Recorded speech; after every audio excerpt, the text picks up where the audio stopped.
Hey, I'm back. Just making another video, picking up what we did yesterday. I just recorded this and then it messed up, and so now I'm starting all over just to record it. But I wanted to show you how we kind of finished that beat up that we did yesterday. I'm gonna put my headphones on.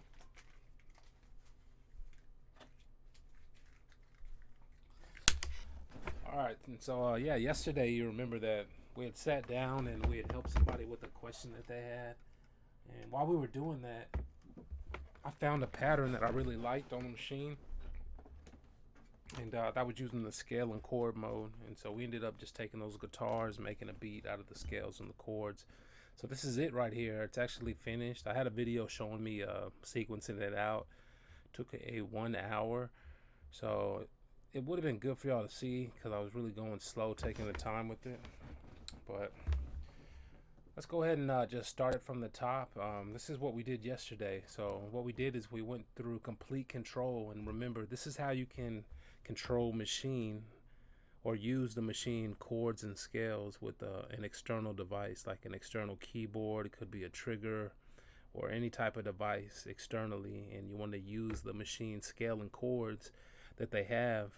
You can actually use them just by opening up complete control. You can open this like a standalone. It can be inside your DAW, and you can trigger it and have it send in MIDI in, MIDI out, and have it trigger those chords and those ARPs and also the scales from machine. So that's what we did right here. So I'm gonna go ahead. I'm gonna play this real quick, and let's just go through the sounds real quick. The first thing what we had that guitar. Remember?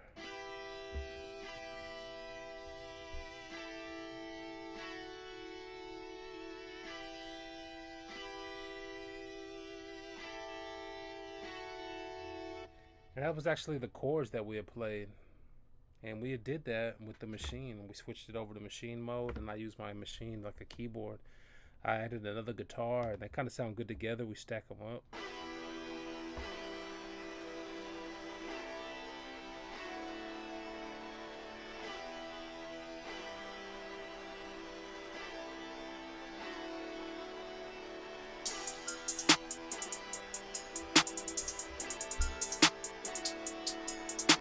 And then remember that we had the drums going through machine. So anytime you're making a beat, you can always put the drums in machine or Fruity Loops. We can drop them right here. I could have dropped them like this, and went ahead and sequenced them in.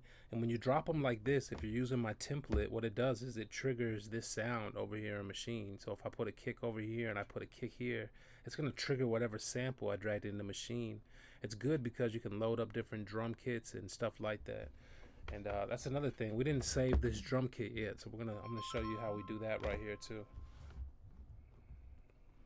And let me go ahead and open up the next sound I had, which was this piano right here.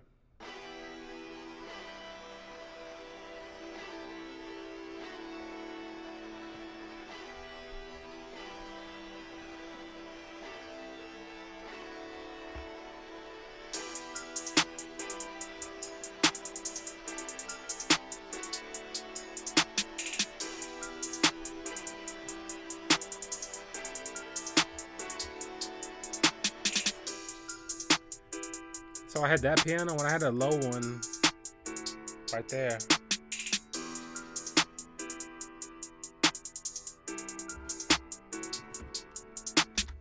And we actually have another pattern, another piano. Remember, because we spent like an hour, almost 30 minutes, trying to get the ARP or the melody right. And so we have a third piano right there also.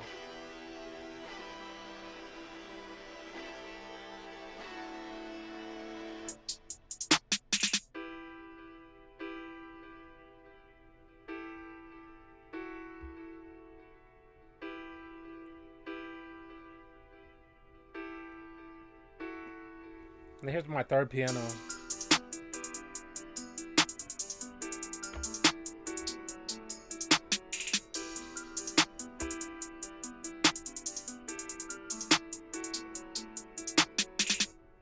And so yeah, that it was worth the time, because if you do the ARP right, it can sound like a real good melody. And so we also put a little synth sound that we had, and this was like a little string that we had put in there. And if y'all remember.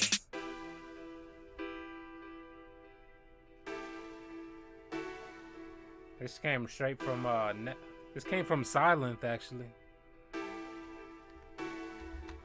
And then I put the little lead sound. You remember it was a little lead that I was messing with.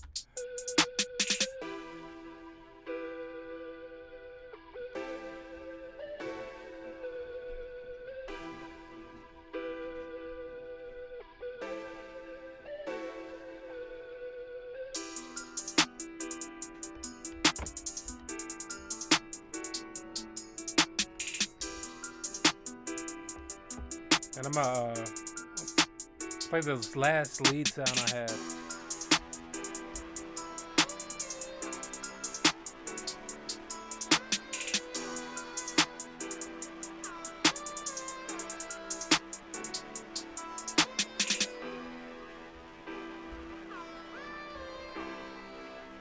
That's how I sequenced it out right there. So I just had the guitars coming in every now and then we just kind of switch between our little leads and our synth sounds. And so that's kind of why we put so many different sounds on top. And so I'm gonna go ahead and play the beat here. I'm gonna play both the guitars, and we had put a little 808 and a bass line, and we had used the machine when we did that too. So I'm gonna show you everything that we got right here.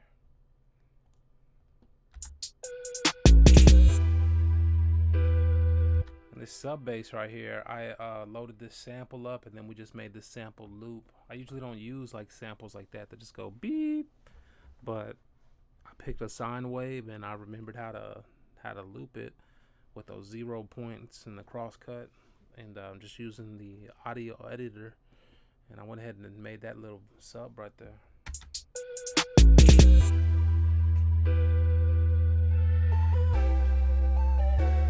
This is our little sample that we had.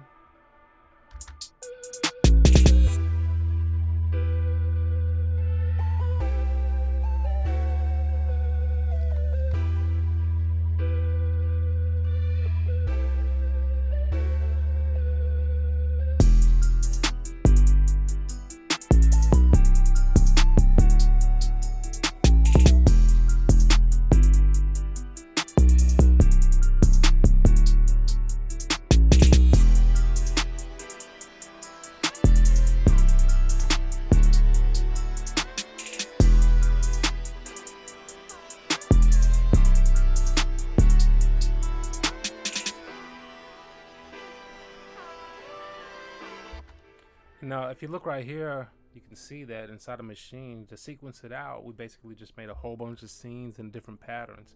So I'd have a scene and I'd have a pattern. And when you're sequencing it out, one thing to keep in mind to make it a little easier is just watch the numbers up here. Like 33 will be 33 up here in the playlist in Fruity Loops. So if you know your patterns need to go out to like 69, then make sure that it's hitting 69 right here. And if you need it to continue to go there, just continue adding scenes. And then when you add a scene, add a pattern, you can tell that pattern how long to go. And if you find a good spot, it can just loop itself, and it can just loop itself to the end of the beat. Otherwise, you can sequence it out or make it continue all the way to the end if it has variation or it's not going to loop itself right because of some type of change. Otherwise, you can just set it maybe a few bars out or to a certain point, and then it can just loop itself because the beat might do the same thing or the pattern might repeat. And so that's how we did this. We just sequenced it out. So the drums are being sequenced inside of, right here inside of Machine. Anytime that we get to a spot where the drums stop or I didn't want the drums to go, we just load up an empty pattern. That's why I have pattern 3 right here. Pattern 3 had nothing on it.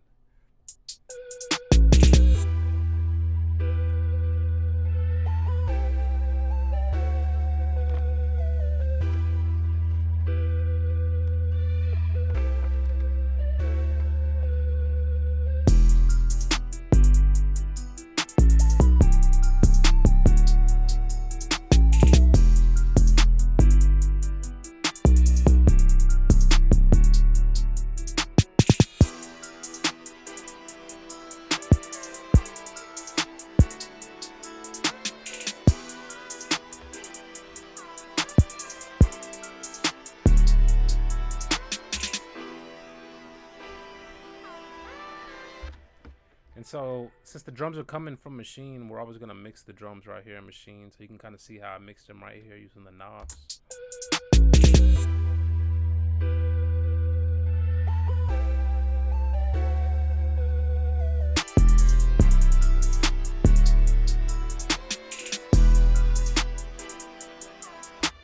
And so if you look at the Maschine, it's lighting up and everything. So I'm gonna go ahead and end the video. I just wanted to put a recap on what I did on that beat, because I know that we did a long stream and took a long time. It's hard to kind of see how it all comes together, but you know, if you just take our time with the little template that we built, and we just go through and use all the little features, you can get real creative. And once you've learned how to do these, you can move through these workflows a lot faster. So it might look like we're doing a lot of things or pushing a lot of buttons, but we're really not. I just wanted to try to do it step by step and break everything down for y'all. So I'm just gonna play this little beat one more time here. This is what we did yesterday. So we had a stream, we answered some questions, we started something creative, and this is the end result. I still need to do a little bit more, because I'm gonna send this to a guitarist and he's gonna play those notes on a real guitar. And those are real simple for any guitarist, and it brings a lot of it brings a lot of flavor to the sound. And then after that's done, then we'll start with our mix process, kind of bring it back into Fruity Loops, put the final touches on it, and maybe arrange the sequence a little bit. But this is exactly how we do it. So this is a good example. It took a long time, and I have a lot going on. We have like 7 or 8 different sounds right here, and a lot of stuff coming from Maschine and going through Maschine. So until next time, if you have any questions or anything, make sure you check out my page, my template. The template is more than just a Fruity Loops project or a Maschine project. It's a way that you can control Fruity Loops with the Maschine. And so that's how we made the beat, because we have a little controller with pads, you know, the little drum pads. So it's real creative, because I can play the drums and I can just push sounds or drums right in, just like we do when we finger drum.